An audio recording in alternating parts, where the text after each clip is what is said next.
दोस्तों, नमस्कार। आप सभी का स्वागत है। आज मैं आपको एक ऐसी मोटिवेशनल स्टोरीज बता रहा हूं जिसे पढ़ने के बाद आपकी ऊर्जा पहले जैसी नहीं रहेगी। तो चलिए, बिना आपका समय गवाए मोटिवेशनल स्टोरी को शुरू करते हैं। एक बार एक व्यक्ति अपने काम से लौटकर घर आया और साथ में पनीर लाया और अपनी पत्नी को कहा कि आज मेरे लिए बढ़िया पनीर की सब्जी बनाना, क्योंकि आज मैंने बहुत काम किया है और मुझे बहुत ज्यादा भूख लगी है और मुझे कुछ बहुत अच्छा खाना है। उसकी पत्नी कमरे से बाहर आई और पनीर लिया और कहा कि बिल्कुल आप हाथ पैर धोकर तैयार हो जाइए, मैं आपके लिए बहुत ही स्वादिष्ट सा खाना बनाती हूं। वो व्यक्ति फ्रेश हो गया और टीवी देखने लगा और इंतजार करने लगा सब्जी के बनने का, ताकि वो उसे कहा सके। किचन से बहुत अच्छी खुशबू आ रही थी। वो व्यक्ति बस सोच रहा था कि जल्दी से खाना बन जाए ताकि मैं अपनी भूख को मिटा सकूं। लगभग 1 घंटे के बाद खाना बनकर तैयार हो गया। स्वादिष्ट सा भोजन अब खाना लगने ही वाला था कि उस व्यक्ति ने अपनी पत्नी से पूछा कि खाने में नींबू है कि नहीं, क्योंकि मुझे पनीर की सब्जी में नींबू डालकर खाना है। लेकिन पत्नी ने कहा कि नींबू तो खत्म हो गए, आपसे कहा था, लेकिन आप भूल गए। व्यक्ति ने अपनी पत्नी से कहा कि रुको रुको, अभी खाना मत लगाओ, क्योंकि नींबू के बिना खाने में बिल्कुल मजा नहीं आएगा। तो मैं अभी गया और अभी नींबू लेकर आया। वो व्यक्ति वापस से कपड़े डीडे पहनकर तैयार हुआ और नींबू की पास वाली दुकान पर गया। जब वहां पर देखा तो नींबू नहीं थे। उसका दिमाग क्रोध से भर गया।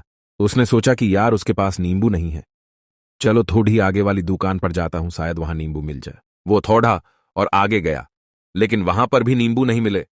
अब उसने सोचा दूर की सब्जी मंडी चला जाता हूं, वहां से नींबू लेकर आऊंगा, क्योंकि नींबू के बिना सब्जी में मजा नहीं आएगा।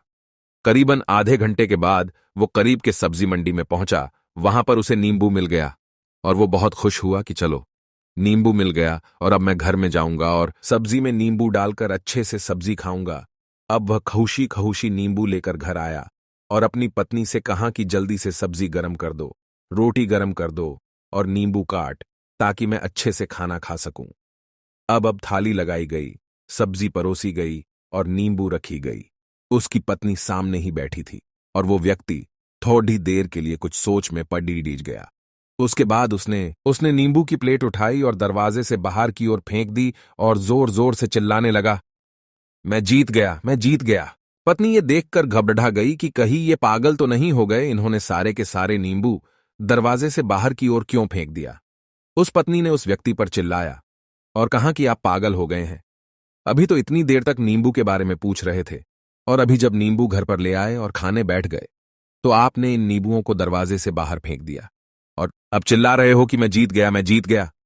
पत्नी पूछी, आप किस चीज में जीत गए, हुआ क्या? अब व्यक्ति खुशी खुशी बैठ गया और अपनी पत्नी से कहा, आप भी बैठो, इत्मीनान रखो, बताता हूं कि क्या हुआ। आज सुबह से ही मेरी जीत मुझे अपने बस में करने की कोशिश कर रही थी। जब मैंने बहुत काम कर लिया तब मुझे बहुत तेज भूख लगी। जब मैं घर पर आया तो तुमने बहुत ही स्वादिष्ट सब्जी बनाई। उसकी खुशबू मेरी नाक में गई। फिर मेरी जीभ ने कहा कि इसे अब नींबू चाहिए।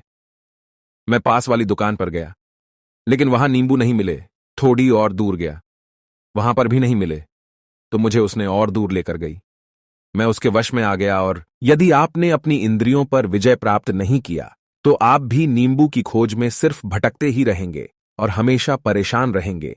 इसीलिए अपनी इंद्रियों पर काबू पाइए और अपनी जीवन को खुशी खुशी बिताइए। आशा करता हूं कि इस स्टोरी के माध्यम से आपको कुछ न कुछ सीख जरूर मिली होगी। अगर मिली हो तो अपने दोस्तों के साथ ज्यादा से ज्यादा शेयर जरूर करें। ऐसे ही motivational speech, inspirational story, quotes और लाइफ में सक्सेस कैसे पाए, ऐसे नॉलेज के लिए एडी मोटिवेशन चैनल को सब्सक्राइब करो।